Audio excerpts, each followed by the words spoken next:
Tatlo ang headline natin sa ating talakayang bayan ngayon sa oras na ito. Una, nabulgar na po na it was indeed Mr. Marcos Jr. ang gustong tanggalan pala ng PhilHealth subsidy for insurance and support ang mga mamamayang Pilipinong mahihirap na hindi kayang magpagamot at magpa-ospital ng kanilang mga mahal sa buhay na may sakit o nagkakasakit. At ito ay naibulgar ngayong araw dahil inatusan ni Marcos Jr. ang kanyang health secretary na si Secretary Ted Herbosa na pasiguruhin daw na mananatiling maayos ang serbisyo ng PhilHealth bagamat ito ay zero budget for 2025 sa budget na ipinasa at pinirmahan ni Marcos Jr.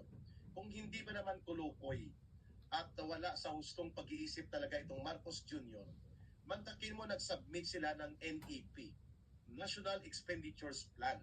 Yan po ang budget call nila na sinasubmit sa Kongreso para i-deliberate at ipasa ng Kongreso. Take note na i-deliberate at ipapasa ng Kongreso, pero hindi dapat katayin. Magkaibang bagay ang deliberation for purposes of approving the budget, at iba naman po yung parang ikakatay-katayin mo kung sa Ilonggo ihawon mo ang budget at ataduhon mo at upang ito ay gamitin sa masamang layunin, hindi sa kapakinabangan at kabutihan ng mamamayang Pilipino at ng buong bansa. So the power of the Congress as the power of the purse is only to review, deliberate, and approve to make it as a law para maaprubahan ng presidente ang budget na sinusumite. Ang isinusumiting budget ng Executive Department, tinatawag po yan na NEP, National Expenditures Program or National Expenditures Plan.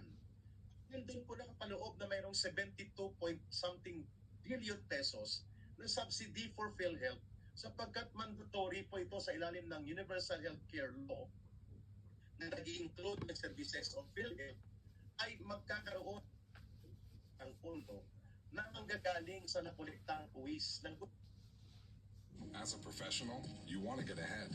Get better every day. You always have to keep moving. Striving for perfection. Hey ho, let's go. sin taxes. Ang sin taxes po ay na ipinapataw ng gobyerno sa mga produkto ng alak, mga inuming nakakalasing, sigarilyo, at mga kalintulad po ng mga produkto. And mandatory, dapat may porsyon yan na every year ay ilalaan ng gobyerno para sa pagkakaroon ng subsidy support. Ano man ang kalagayan ng PhilHealth, kinakailangang bigyan ng subsidy budget ang PhilHealth para mapasiguro po ang tuloy-tuloy na pagtatanggap ng mga insurance support and services na nararapat na maibigay sa mga mahihirap na pamilyang Pilipino nagkakasakit at nangangailangan ng health insurance support services. Itong kulukoy na presidente na si Marcos Jr., wala talaga sa hustong pag-iisip. Tinanggal ito sa Kongreso. Ang lola ninyong Grace po na nagmamagaling na ang kanyang anak pala ay tatakbo sa party list, ginamit pa ang pangalan ni Fernando Poe Jr. ni FPJ para makalusot sa party list, nakiayon din sa ayuda here, ayuda there na bulok style na political bribery fund ang nag-sponsor na tanggalan ng budget ang PhilHealth para sa subsidy nito. Pinalakpakan pa ng Kongreso, pinirmahan pa ni Marcos. Di kunokoy, ano nang nangyari doon sa mandatory na isinasaad sa batas sa Universal Healthcare Law na dapat makakatanggap ng inilalaan na pundong subsidy o subsidy fund ang PhilHealth every year mula po sa mga buwis na nakukolekta doon sa tinatawag na sin taxes.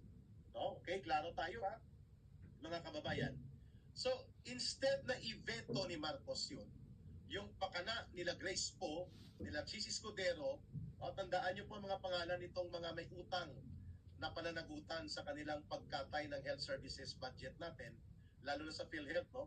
At nito nila Martin Romualdez at ng grupo niya, o kaya siguro dapat lang mag-resign yan si Saldico, no? Kasi wala naman siyang nararapat na mabuting damdamin sa kapakanan at kabutihan ng mamamayang Pilipino when he was the Committee on Appropriations Chairperson.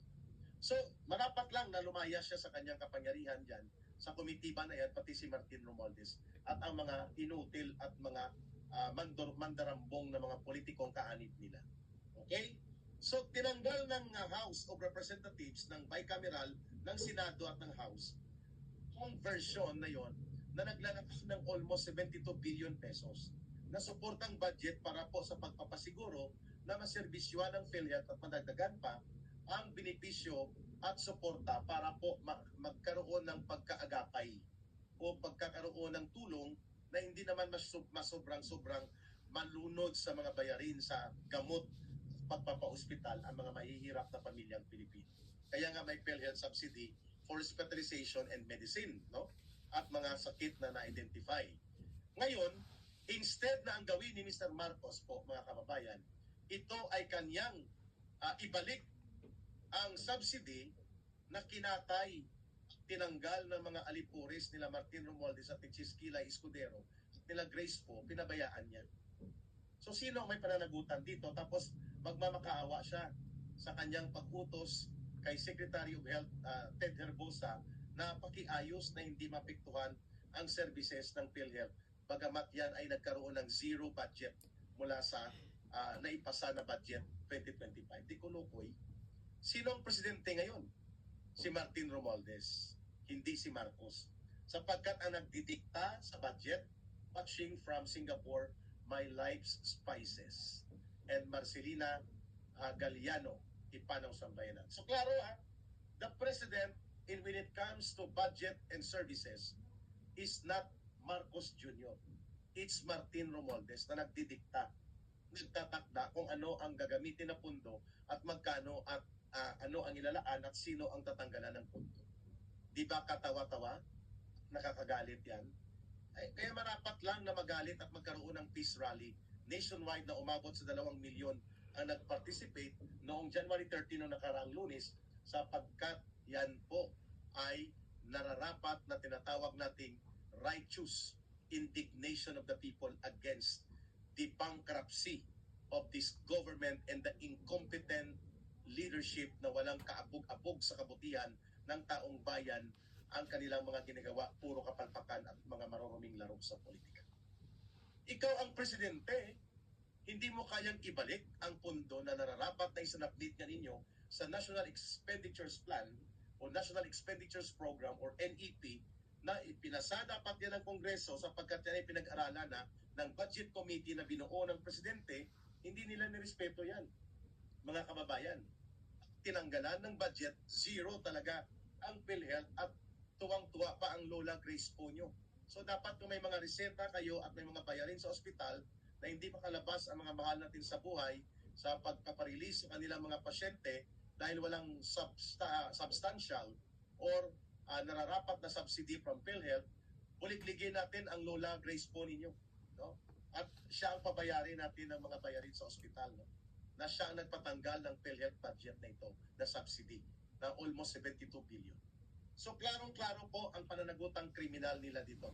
The neglect for the health services that are much needed by the people, lalo na po ang mga mahihirap na pamilyang Pilipino na umakabot sa ilang milyong pamilya ito na hindi makaagapay sa napakamahal at sobrang taas na mga singilin sa gamot at pagpapagamot at bayarin sa ospital sa kanilang pagkakasakit.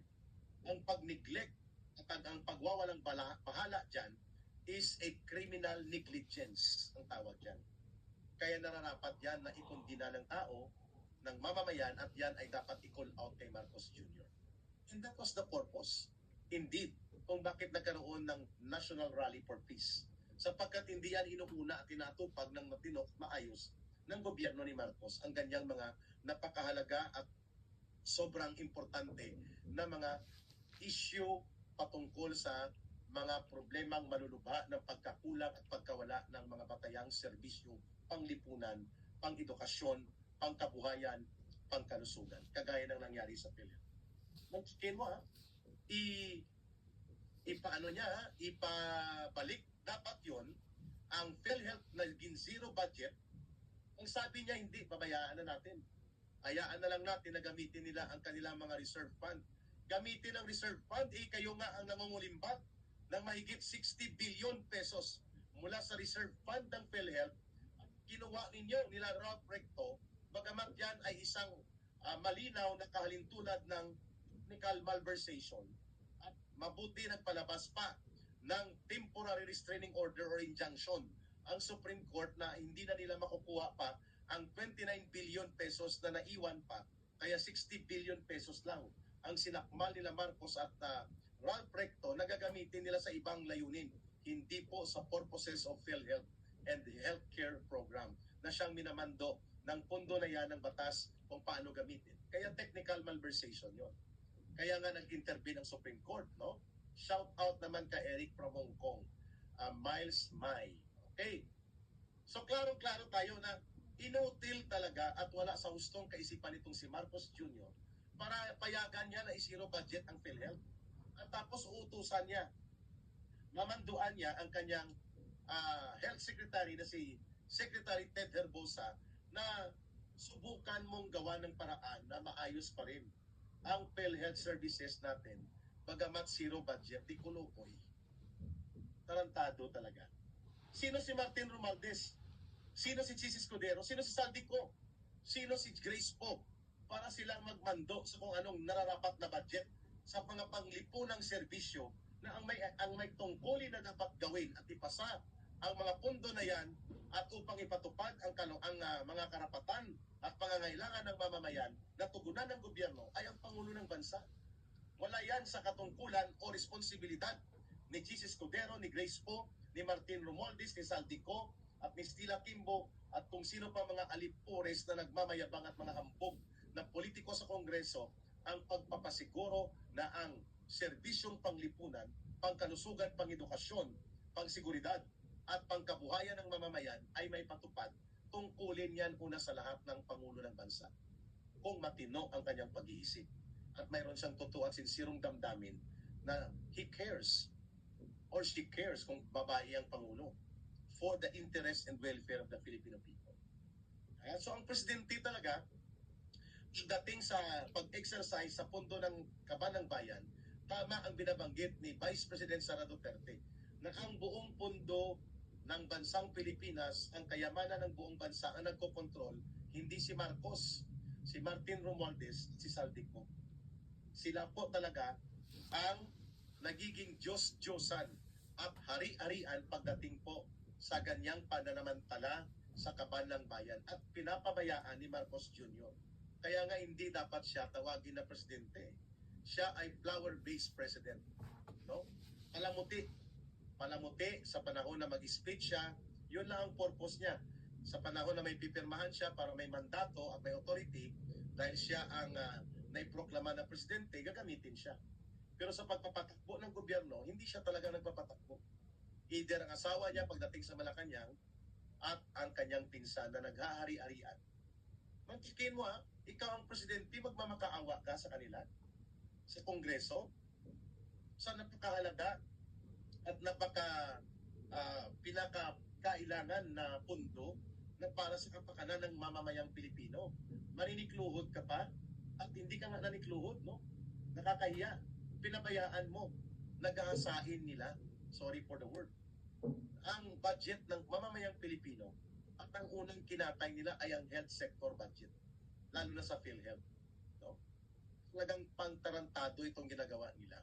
So Martin Romualdez indeed is the actual president when it comes to budget and public funds. At mga programang ipatupad, siya ang nagtatakda kung anong pupunduhan, anong ipapatupad, saan ipapatupad, magkano ipapatupad, anong ipupundo. Parang siya na talaga ang naghahari-arian sa bansang ito. Pingping Asturias, good afternoon.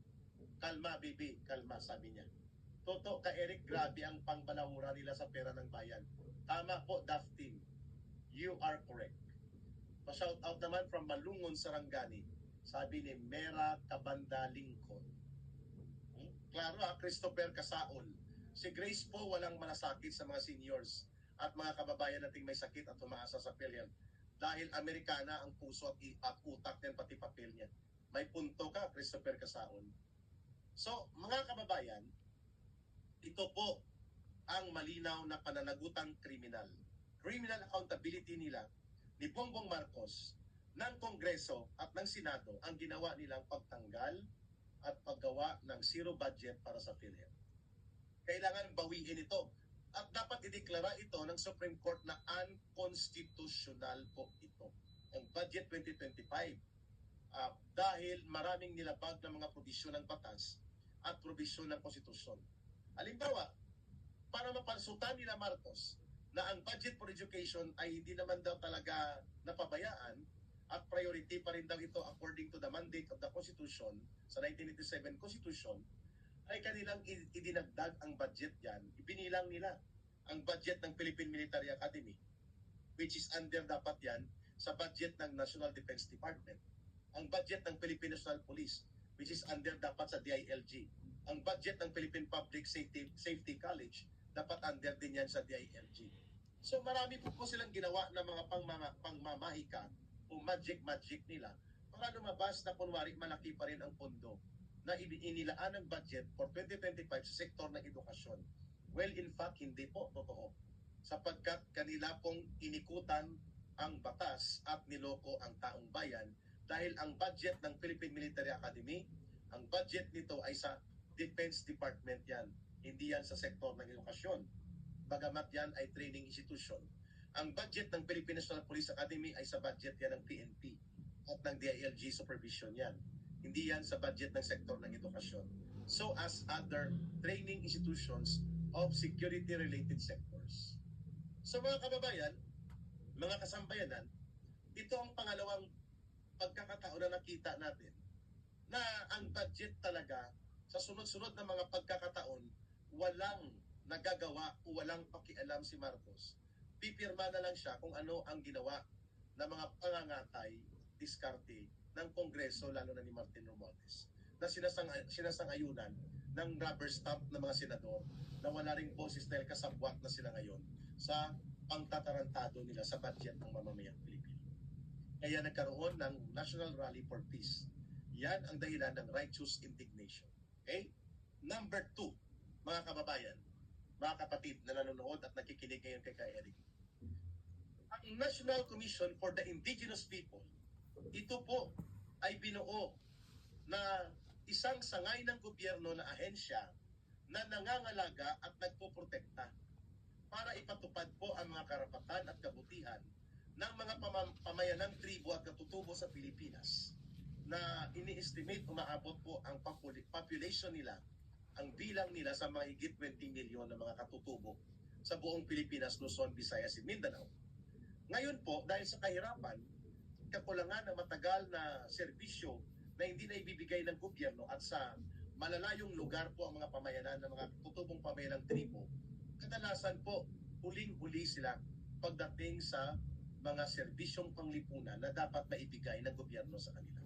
Kaya yun po ang binuo ang NCIP para may patupad din po ang IPRA Law or the Indigenous Peoples' Rights Act na tayo lang po ang may ganyang batas sa buong mundo na nagbibigay ng pagpapahalaga at pangangalaga sa ating mga katutubo at mga ninunong pamayanan at mga tribo. Unique po yung batas na yung IPRA Law of 1995. At yun po ang Indigenous Peoples' Rights Act. Subalit walang saysay po yan. Walang katuturan ang batas na yan at ang NCIP mismo kung walang budget na ibinibigay para pangalagaan. Ipatupad po ang mandato ng ahensya ng NCIP para pangalagaan at protektahan ang kapakanan at kabutihan ng mga pamayanang tribo at mga katutubong pamayanan. O walang purpose kung wala, ang serbi ng purpose na yan ay dapat buhay na maging programa. If there is no budget, there is no program to implement. Kaya ito po sa isa sa mga nabiktima ng pagkatay ng budget at inilipat sa pork barrel at sa mga ayuda there, ayuda here, political bribery and political corruption fund ang bilyon-bilyon na pondo, pinababaan po at halos hindi bigyan ng budget ang NCIP.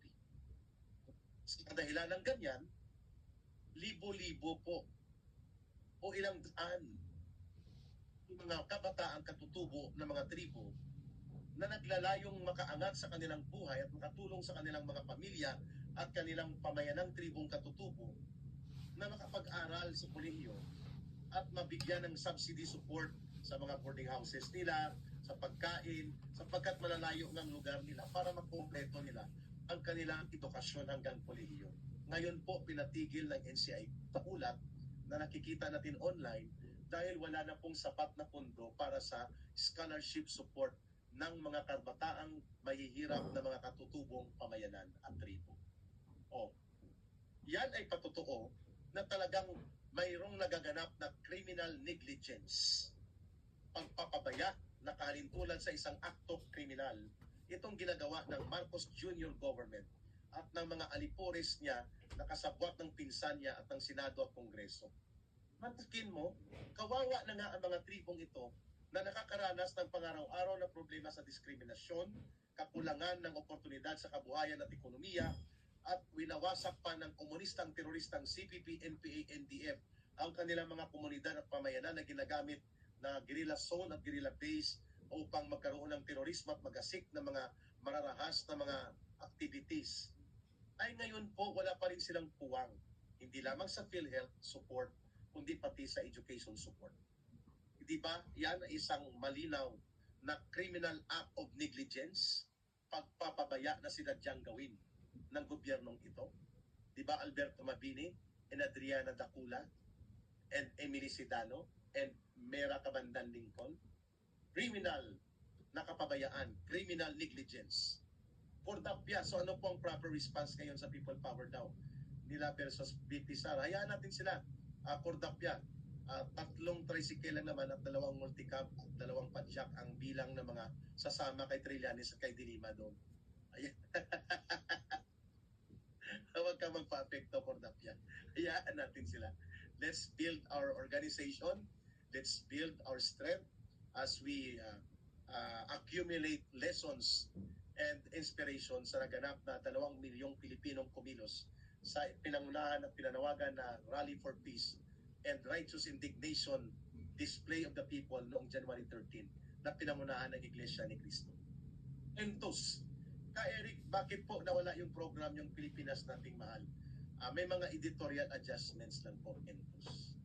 At we hope na makakabalik siya, pero kung hindi, at pansamantala muna tayong titigil sa programa na yan na nasa SMNI, we respect and we understand their adjustment for editorial policy. So dito muna si Ka Eric sa live, okay? Sa video muna at mga live stream ni Ka Eric sa YouTube channel. Don't worry, Entos. Hindi naman mawawala po o magmamaliw o paghihinaan ng loob si Ka Eric para manindigan po ng tama sa advokasya natin para sa mabuting pamamahala, pagtatanggol ng kapayapaan at demokrasya ng ating bayan at pagsusulong po ng mabuting agenda at kapakanan ng mamamayang Pilipino. We still have the Ka Eric Celis YouTube channel. Ayos! Ito pa. So ano po ang mangyayari sa more than 1,000 yata itong mga scholars na ito na minimaintain po ng NCIP para po makapagbigay ng kaagapay na tulong upang makapagtapos ng kolehiyo, makapagbuo ng kanilang career at ng kanilang pagiging professional sa buhay upang matulungan ang kanilang mga pamilya at ang kanilang mga tribong pamayanang katutubo na nagiging scholars po itong mga kabataan ng mga mahihirap at pobreng kabataan ng mga pamayanang tribo at katutubo. Dahil hindi na po magbibigay ng subsidy support for scholarship ang NCIP sapagkat biktima din po sila ng pangangatay at pagtatanggal at pagpapababa ng budget. So baliwala po talaga ang anumang intent ng batas ng IPRA law o ng Indigenous Peoples Rights Act or IPRA kung wala din pong budget for program implementation. Ang sangay at ahensya ng gobyerno na inatasan ng batas na magpatupad ng ganong pangangalaga sa karapatan, kapakanan at kabutihan ng mga kapatid nating katutubo, tribo at pamayanan nila. So yun po ang epekto ngayon. At nagtadya din po ang siguradong pagbaba ng mga subsidy support and insurance support na ibibigay ng PhilHealth dahil kinonsinti at pinayagan ni Marcos ang inutil at kontra mamamayan at isang kriminal na pagpapabaya na uri ng budget nila na tinanggalan ng budget subsidy ang PhilHealth. Ang pangatlo, ito pa mga kababayan, malamang sa malamang din ay bababa na rin ang scholarship support subsidy na ibinibigay ng programa ng Commission on Higher Education. Ito po ang pangangailangan sa pag-edukasyon na pagpapaunlad sa pangpublikong sektor ng edukasyon sa Department of Education more than 12 billion din po ang tinanggal sa kanila at more than 30 billion or almost 40 billion sa Commission on Higher Education ang naibaba na budget at kulang din ang suporta sa mga state colleges and universities. Sigurado po tayo na ang kalidad ng edukasyon at ang dami at lawak ng bilang ng mga kabataang Pilipino na galing sa mahihirap na pamilya ay mapabawasan din po ang oportunidad na makapag-aral po sila. Jonas Flores, Marshal, hindi po yon ang layunin ng INC sapagkat na-violate namin ang kautusan ng Diyos. Dapat ay ibigay kay Cesar ang kay Cesar, kaya ang layunin ay magkasuntong dalawang panig para po sa kapakanan ng mamamayan at ng buong bayan. Hindi po maiiwasan kung ako pong tatanungin ninyo, with due respect sa ating mga kapatid, sa Iglesia ni Cristo, the message was captured by the presence of more than 2 million Filipinos na karamihan ay kapatiran ng Iglesia ni Cristo na sumama sa buong bansa na saksiyan ng buong daigdig, hindi lamang sa Pilipinas, ang kanilang pagtindig para sa kapakanan ng kapayapaan, kapanatagan at katatagan ng ating bayan. That gigantic mammoth and very strong message of rally for peace ay nakapsulize at nakapture po ng message mismo sa entablado na idiniliver po ni Congressman Marcoleta. Anong sinabi ni Congressman Marcoleta? Inaabuso ang budget at hindi kapakanan ng mamamayan ang nauuna kundi interes ng mga politiko. Ibinulgar niya kung paano ginamit ang Kongreso para paglaruan ang budget o pundo ng bayan na hindi naman napupunta na sa kapakanan ng mamamayan ang mga ipinapasa na laman ng budget 2025. It was captured by the message of Marcoleta also na nagiging abusado ang Kongreso, lalo na ang Quadcom nila na ngayon ay tinatawag na Tuadcom ng mamamayan, sapagkat ginagamit ito for political persecution and not for a real intent of investigation in aid of legislation. Just the message na pinayagan ng pamunuan ng Iglesia ni Cristo na ma-deliver po ni Brother Congressman Marcoleta on the stage in front of millions of audience na mahigit 2 million na nakasaksi live sa audience at may milyong-milyong Pilipino pa nakasaksi sa iba't ibang panig ng bansa at sa buong daigdig. The message was very clear. It was a rebuke. Pupuna. Nagsisita na nakabatay sa righteous indignation, no, pagkagalit ng tao kung bakit inuuna ang maruming laro sa politika ang mga activities ng Kongreso ay hindi na po tumutugma sa pagrespeto sa proseso ng batas. Paggalang at pagrespeto sa saligang batas, paggalang at pagrespeto sa mga karapatan ng resource persons, at pagkus ito ay nagagamit na para mag-abuso ng poder at kapangyarihan habang pinapababayaan ang pagwawaldas sa kaba ng bayan at pera ng mamamayan. Those were the very categorical message delivered so courageously, puno ng tapang at puno ng pagkasinsiro na inihayag ni Congressman Marcoleta sa entablado noong January 13 ang mensahe na yun. And even the messages on the placards, nang nandun kami, bit-bit ng mga kabataan at mga miyembro at kapatiran ng Iglesia ni Cristo, nagsasabi ng kanilang saluubin na refleksyon din ng saluubin ng sambayan ng Pilipino. Anong nakasaad sa mga placards na nasaksiyan ni Ka Eric? Unahin ang serbisyo ng tao, hindi ang pamumulitika. Nagkaisa, hindi mang-isa. Palakasin ang pamamahala para sa tao, hindi ang pagpapalaganap ng pamumulitika. Exactly the message also delivered by the ministers of Iglesia ni Cristo. Bagamat hindi natin narinig on stage and in public declaration si Brother Eranio Manalo na inabangan ng mamamayang Pilipino at ng taong bayan na magsasalita, pero the message was very clear. It was delivered by Congressman Marcoleta. Clear ang kanyang mensahe. Diba? Dapat ang Kongreso ay hindi mag-akto na hukuman. Ito ay hindi dapat magtuligsa, magkaroon ng mga pagkilos na hindi rumirespeto sa proseso ng batas, pagkus nakikita ang pang-aabuso sa poder, kapangyarihan at ang pagpapabaya na waltasin ang pundo at kaba ng bayan. Those messages when categorically delivered on stage by Congressman Marcoleta. At pinayagan po yan ng pamunuan ng Iglesia ni Cristo na ma-deliver ang mensahe na yon. That was more than enough para mag-capture, no? para kanyang sagupin mismo ng pagkilos na yon at ng mensahe na yon on stage na i-deliver ni Congressman Marcoleta at ng mga ministro ng Iglesia ni Cristo ang kinatawag ngayon ni Ka-Eric na the January 13 Rally. Bagamat ang title nyon noon ay Rally for Peace Nationwide, yun po ay righteous indignation.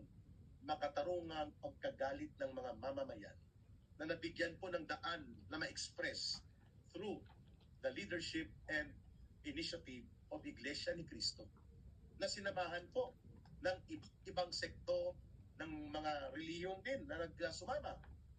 Ako hindi rin ako Iglesia ni Cristo, hindi rin ako KLGC. Hindi rin po ako devout Catholic, pero may Diyos din po akong pinaniniwalaan at minamahal at nirerespeto. Sumama din po ang mga Muslim brothers and sisters. Sumama po ang iba't ibang sektor.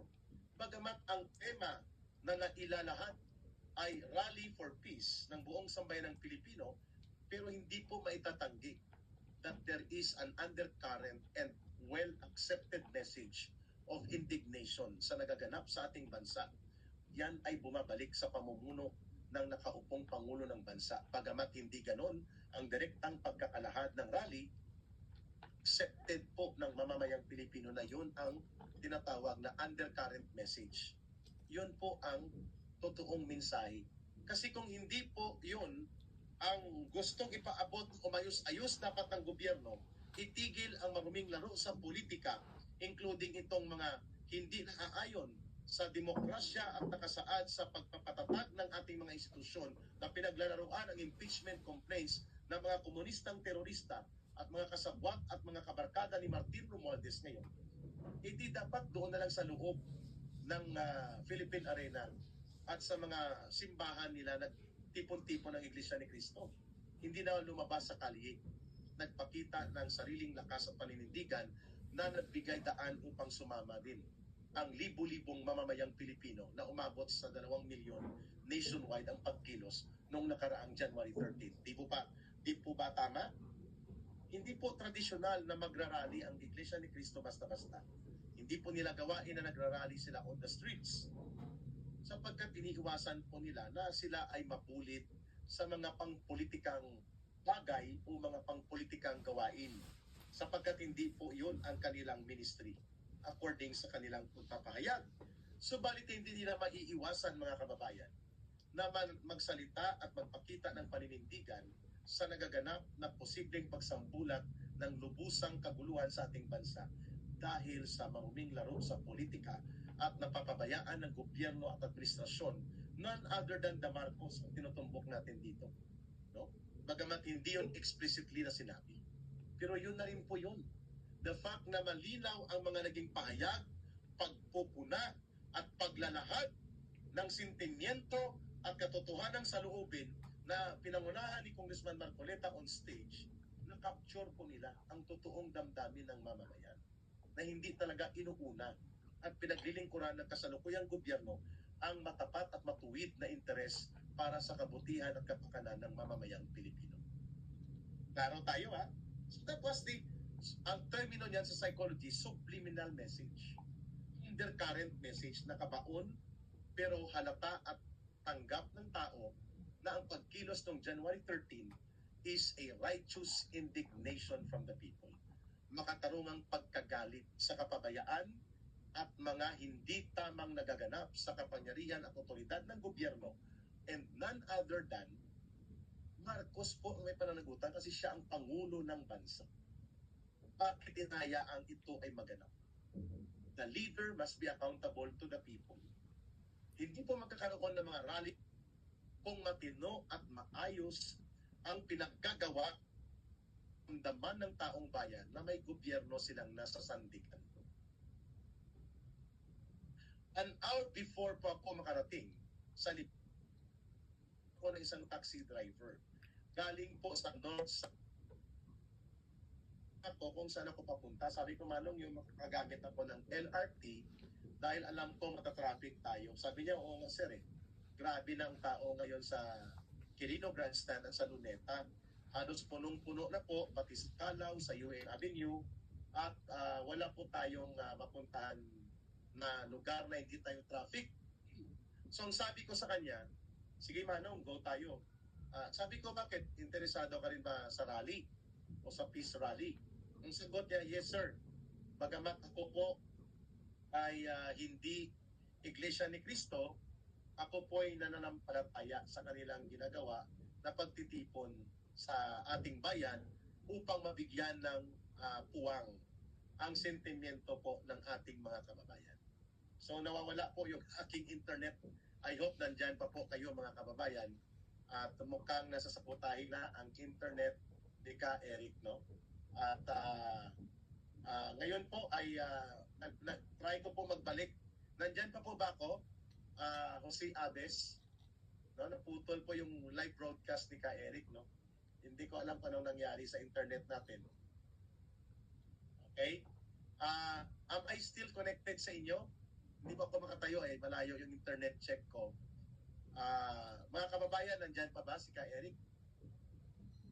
Please send me a message kung nandyan pa po ang ating live sa YouTube channel natin. No? Naputol ako sa Facebook live ko po. Anyway, tuloy po tayo mga kababayan. No? Ito po ang binabanggit ko.